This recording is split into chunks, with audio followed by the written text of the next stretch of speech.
Assalamualaikum warahmatullahi wabarakatuh. Hi everyone, I'm Asma Tiarsya and welcome to my video.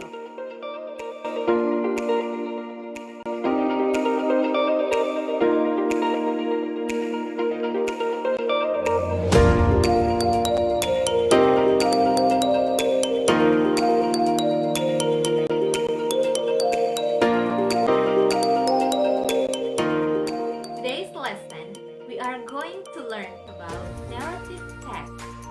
Nah, hari ini kita akan belajar tentang teks naratif. What is narrative text? Apa sih narrative text itu? A narrative text is an imaginative story to entertain people. Jadi, naratif teks ini adalah sebuah cerita imajinasi atau tidak nyata yang bertujuan untuk menghibur orang. Kinds of narrative text atau jenis-jenis dari teks naratif. There are some kinds of narrative text. The first is folk tale atau cerita rakyat, fairy tale atau dongeng, myth atau mitos, fable atau fable, and the last is legend atau legenda. Let's talk about the explanation of them. The first is fairy tales or dongeng, yaitu cerita rakyat yang biasanya disebut sebagai dongeng atau cerita anak-anak yang banyak mengandung keajaiban pada tokoh-tokoh ceritanya dan sering mengandung pesan moral. The next, there is a folk tale or cerita rakyat, yaitu sebuah cerita yang dituturkan turun-temurun sehingga menjadi bagian dari tradisi suatu masyarakat. Next, ada myth atau mitos, yaitu cerita yang banyak beredar dalam masyarakat dan pada umumnya dianggap sebagai cerita faktual. Maksud dari cerita faktual yaitu dianggap sebagai cerita nyata, namun sebenarnya itu cuma mitos belaka. And then fable atau fable, yaitu cerita yang menggambarkan tentang binatang. Jadi di dalam cerita ini ada tokoh-tokoh binatangnya yang kadang-kadang berperan selayaknya manusia ya. And the last is legend or legenda, yaitu cerita rakyat yang menggambarkan bagaimana asal-usul suatu tempat itu terjadi. So that's the explanation of kinds of the narrative text. Social function or the purposes. The social function or the purposes of the narrative text itu adalah fungsi sosial atau tujuan dari sebuah teks naratif. The social function or the purpose of the narrative text is to amuse or entertain the readers with the story. Jadi tujuan sosial dari teks ini yaitu untuk menghibur pembaca dengan cerita tersebut. Remember, the social function or the purpose is one of the most important thing in the narrative text. Why? Because it always appears in the text. Jadi, ingat selalu ya social functionnya karena selalu muncul dalam ujian. Generic structure of narrative text atau struktur dari sebuah cerita naratif. Generic structure of narrative text consists of the first is orientation, the second is complication, the third is resolution, and the fourth is reorientation. Now pay attention to the reorientation. Yang perlu diperhatikan adalah reorientation because reorientation is optional. Maksudnya di sini bersifat optional adalah dia tidak wajib ada. Jadi bisa ada, bisa tidak. So the main point of generic structure of the narrative text itu yang pertama adalah orientation, the second is complication, and the third is resolution. Well, I will explain them one by one. The first is orientation. It is about the opening paragraph where the characters of the story are introduced. Jadi, orientasi di sini berisi tentang paragraf pembuka di mana karakter kita diperkenalkan.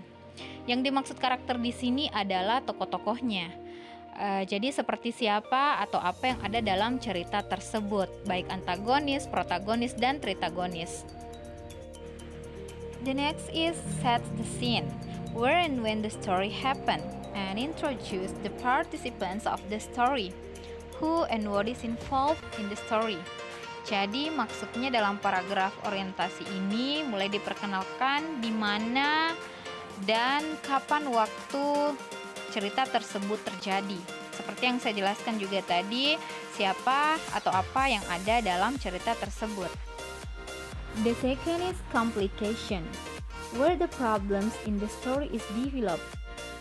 Dalam complication ini mulai muncul permasalahan yang terjadi dan berkembang. Jadi bisa memungkinkan ada beberapa permasalahan yang terjadi.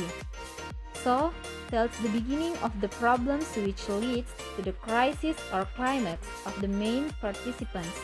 Maksudnya adalah dalam paragraf ini akan menceritakan permulaan masalah yang akan mengarah pada klimaks atau puncak permasalahan yang dihadapi oleh tokoh utama. The third generic structure of the narrative text yaitu resolution, where the problems in the story is solved. The problem or the crisis is resolved, either in a happy ending or in a sad or tragic ending.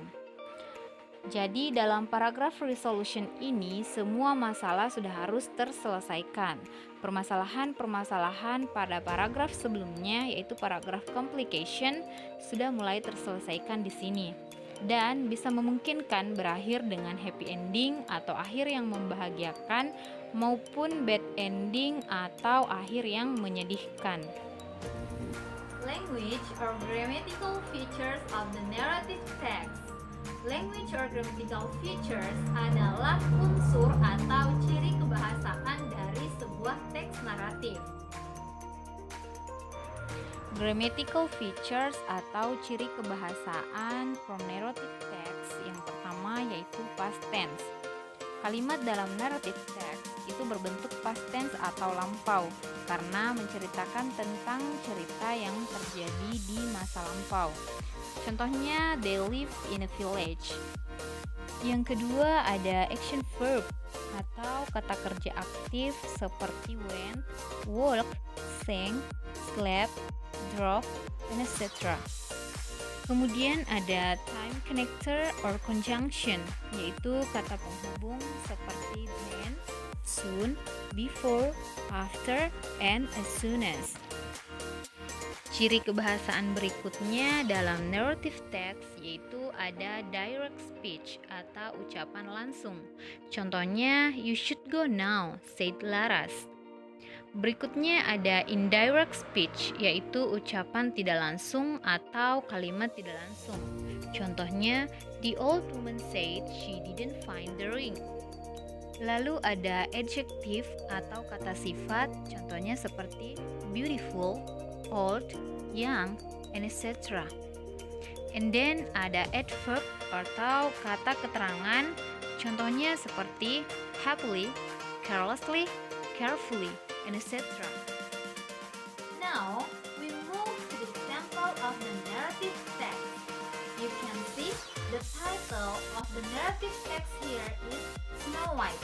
Jadi, contoh yang saya ambil di sini adalah Snow White. Snow White ini termasuk jenis narrative text berbentuk fairy tale. Okay, let's check the generic structure of this text. Okay, let's see the first paragraph. Once upon a time, there lived a little named Snow White. She lived with her aunt and uncle because her parents were died. Nah, paragraf pertama ini disebut sebagai paragraf orientation. Kenapa? Karena dalam paragraf ini mulai diperkenalkan para tokoh-tokohnya. Jadi ada Snow White, kemudian juga diperkenalkan yang lain, contohnya seperti she lived with her aunt and uncle. Jadi selain ada Snow White juga ada tante dan pamannya. Sedangkan paragraf yang kedua, ketiga, dan keempat masuk ke dalam paragraf complication. Kenapa? Karena dalam paragraf ini permasalahan-permasalahan sudah mulai muncul. The last paragraph or the fifth paragraph we called as resolution because all of the problems pada paragraf-paragraf sebelumnya itu sudah terselesaikan. Kita perhatikan pada paragraf ini in the last sentence yaitu then Snow White and the Seven Dwarfs live happily ever after. Jadi di situ ada akhir yang happy ending. So the generic structures of the Snow White story here consist of orientation, complication, and resolution. Okay, I think enough for the lessons today about narrative text. So I hope you understand about my explanation. Thanks for watching and Assalamualaikum warahmatullahi wabarakatuh.